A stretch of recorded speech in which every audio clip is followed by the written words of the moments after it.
Yo, what up everybody, it's your boy Frenchiie. Welcome back to my channel. Today I'll be teaching you guys how to soft reset your iPhone 13 Pro Max. So the first thing you guys are going to want to do is push the volume button up, down, continue, hold the lock button.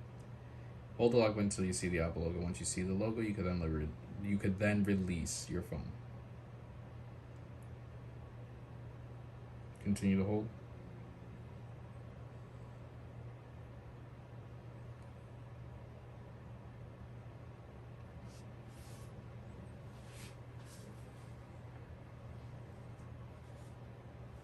If this video has helped you guys out, make sure you subscribe to the channel and drop a like.